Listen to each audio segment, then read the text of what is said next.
नमस्कार दोस्तों, मैं अंकित तिवारी आपका अपने चैनल सच्ची पंचायत पर आपका स्वागत करता हूं। और मैंने इससे पहले वाली वीडियो में आपको बताया था प्रकाश परावर्तन के बारे में। इस वाली वीडियो में हम बताएंगे आपको प्रकाश के अपवर्तन के बारे में। ठीक है, तो प्रकाश परावर्तन किसे कहते हैं? जब कोई प्रकाश की किरण किसी चिकने पालिशदार तल से टकराती है और टकराकर उसी माध्यम में वापस लौट जाती है, इस घटना को कहते हैं प्रकाश का परावर्तन, जो हमने आपको इससे पहले वाली वीडियो में पढ़ाया था। ठीक है, अब हम आपको क्या बताएंगे? हम बताएंगे आपको कि प्रकाश का अपवर्तन क्या होता है। ठीक है, अब देखिए, प्रकाश अपवर्तन दो माध्यमों में होता है। जब प्रकाश की कोई किरण एक माध्यम से दूसरे माध्यम में जाती है तो प्रकाश के मार्ग में जो परिवर्तन होता है वो क्या कहलाता है? प्रकाश का अपवर्तन कहलाता है। ठीक है, अब देखिए, दो माध्यम होते हैं, एक विरल माध्यम होता है, एक सघन माध्यम होता है। अब देखिए, जो पहला वाला मानचित्र दिया गया इसमें देखिए आप, जब कोई प्रकाश की आती हुई कोई किरण, जब कोई प्रकाश की आती हुई कोई किरण किसी ऐसे माध्यम में गुजरती है, ठीक है, क्या कहेंगे हम? जैसे मान लो एक जो हमारा ऊपर वाला माध्यम है, कौन सा माध्यम है? विरल माध्यम। विरल माध्यम का मतलब ये होता है कि कौन सा माध्यम होगा?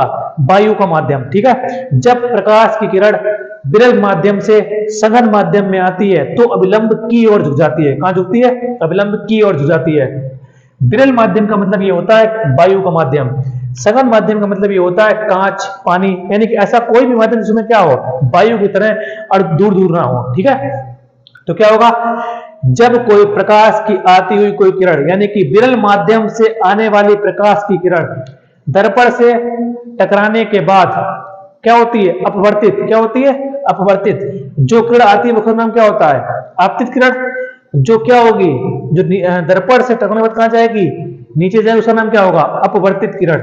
मतलब प्रकाश की आने वाली किरण जब सघन माध्यम से, सॉरी, जब विरल माध्यम से कहां आती है? सघन माध्यम में, तो क्या होता है? अभिलंब की ओर झुक जाती है। क्या होती है? अभिलंब की ओर झुक जाती है। ठीक है, अब देखिए, जब किरण आ रही है इसका नाम क्या होगा? आपतित किरण। ठीक है, जो नीचे जा रही है इसका नाम क्या होगा? इस वाली का नाम क्या होगा? अपवर्तित। क्या नाम होगा इसका? अपवर्तित। अब देखिए, तो देखिए, जो ऊपर वाला जो कोण होता है, ये कोण कौन सा होगा? जो किरण कौन सी आएगी? आपतित किरण।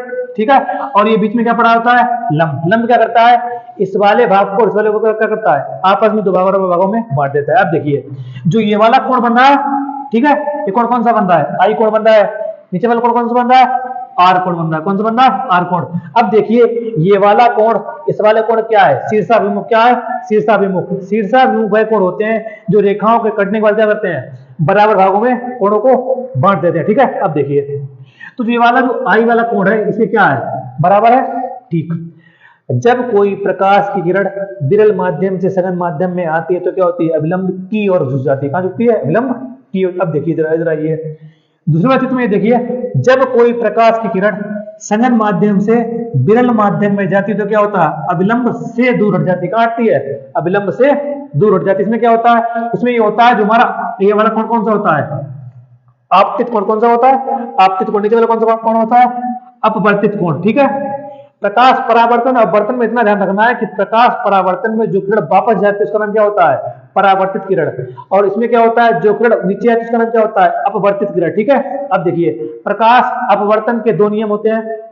पहला नियम क्या होता है कि आपतित किरण और अपवर्तित किरण, आपतित किरण और अपवर्तित किरण और अभिलंब तीनों कहां होते हैं? एक ही तल में। कहां होते हैं? तीनों एक ही तल में होते हैं। एक तल का मतलब क्या होता है कि एक ही बिंदु से तीनों जाते हैं। दूसरा नियम क्या होता है? दूसरा नियम को कहते हैं स्नेल का नियम। किसका नियम कहते हैं? स्नेल का नियम। उसमें देखिए, स्नेल के नियम में क्या होता है कि आपतित कोण आई, आपतित कोण आई और अपवर्तित कोण आर, आपतित कोण आई और अपवर्तित कोण आर का अनुपात कैसा होता है? एक नियतांक के बराबर होता है। क्या इसके बराबर होता है? एक नियतांक। इसे हम ऐसे लिखते हैं, वो लिखते हैं हम साइन आई, इसे लिखते हैं साइन आर बराबर एन। इनका मतलब क्या होता है? एक नियतांक। क्या होता है इनका मतलब? एक नियतांक। अपवर्तन के दूसरे नियम को कहते हैं हम स्नेल का नियम। ये परीक्षा की दृष्टि से बहुत ज्यादा इंपॉर्टेंट पूछा जाता है कि स्नेल का नियम किसे कहते हैं।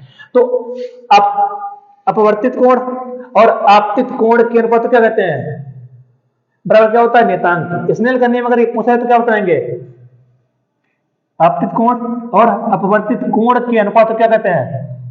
स्नेल का नियम कहते हैं। ठीक है, यह है प्रकाश का अपवर्तन। तो प्रकाश का अपवर्तन किसे कहते हैं? जब प्रकाश एक माध्यम से जाता है और जब दूसरे माध्यम में प्रवेश करता है तो प्रकाश की चाल में जो परिवर्तन होता है उसे क्या कहते हैं? उसे कहते हैं प्रकाश का अपवर्तन कहते हैं। धन्यवाद।